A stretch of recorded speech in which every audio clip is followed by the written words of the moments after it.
Start. নমস্কার বন্ধুরা, আমি মৌমিতা মণ্ডল।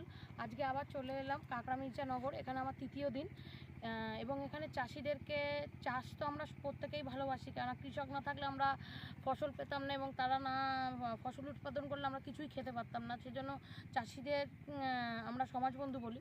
তো এই চাষিদের যাতে খরচ কমে এবং চাষিদের অনেক রকম প্রবলেম থাকে, সেই প্রবলেমগুলো সলভ করতেই আমি এই নিয়ে তৃতীয় দিন কাঁকড়া মির্জানগরে এলাম। এবং এদের এখানে শিম এবং ঝাল চাষের খুব প্রচলন আছে।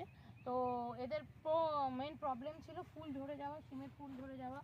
দেখুন এই শিমের ফুলগুলো এদের ঝরে যাচ্ছিল এবং এর আগে এদের প্রবলেম ছিল এরকম পাতা ছোট ছোট, এরকম দেখুন পাতার ভেতরে এরকম ফুটো ফুটো দাগ ছিল।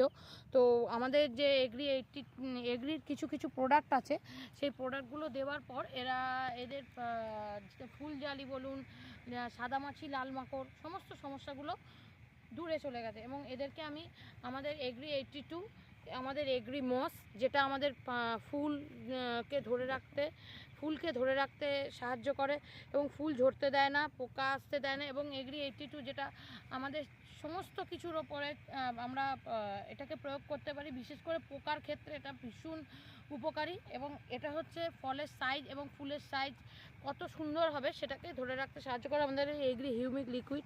আপনারাও যদি চান নিজের ফসলকে আরও ভালো করতে, যে কোনো ফসল, সে ধান, গম, যে কোনো ফসল এবং ফুল, যে কোনো সবজির ক্ষেত্রে আমাদের এটা চলবে।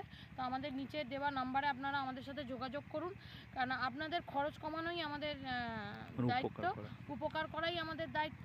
এবং দেখুন এদিকে প্রচুর প্রচুর প্রচুর শিম চাষ স্প্রে করা হয়েছে যেগুলো, এবং এখানে দেখুন প্রচুর ঝালের চাষ আছে প্রচুর। এবং এগুলো আপনারা যদি ইউজ করে স্প্রে করেন, আপনাদের এই যে সমস্যাগুলো, এছাড়াও আমাদের অনেক কিছু আছে যেগুলো আপনারা স্প্রে করে অনেক উপকার পেতে পারেন।